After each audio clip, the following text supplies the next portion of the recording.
Hi, my name is Tim Eblen. I'm a partner at Eblen Freed.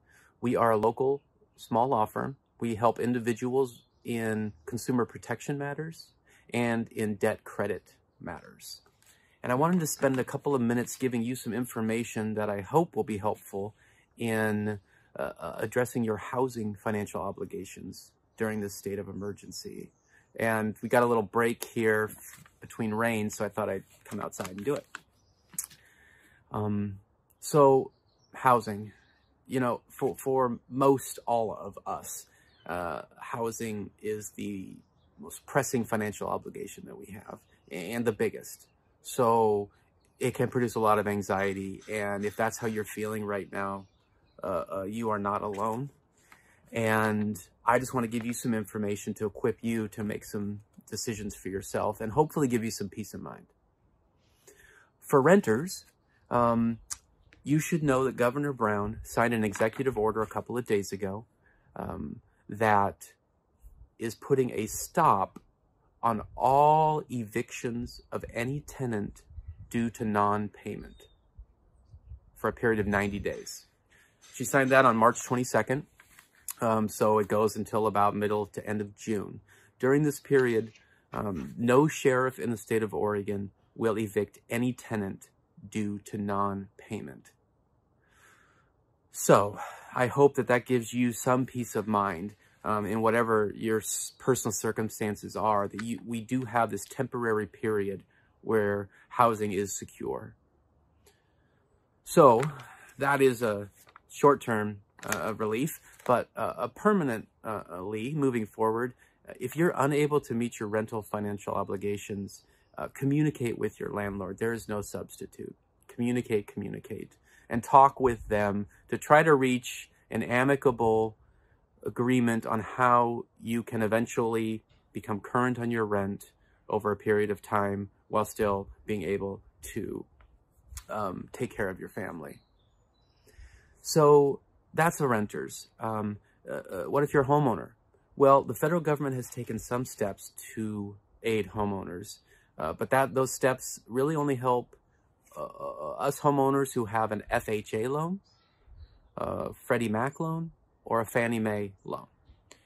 If you have loans in one of those types, then right now we are in the middle of a moratorium. There will be no evictions or foreclosures of any homes for the next 60 days, which actually will expire middle of May, unless the federal government extends it, which is likely.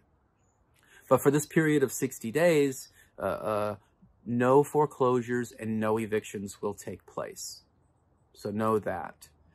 And perhaps more helpful and pressing as well, gosh, I can't make my mortgage payment next month. Talk to your lender.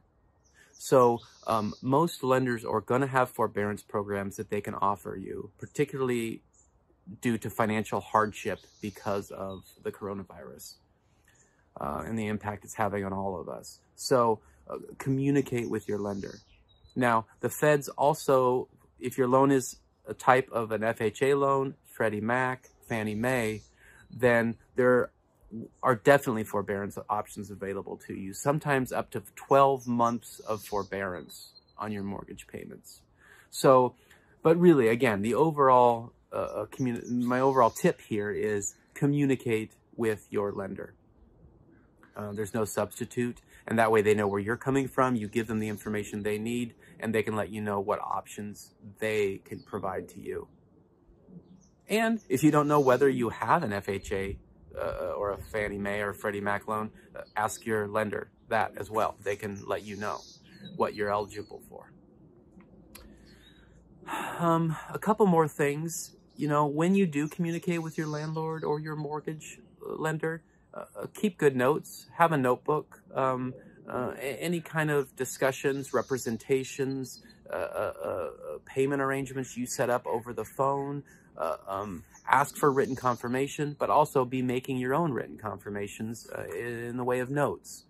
In case things go sideways, you have something to refer back to.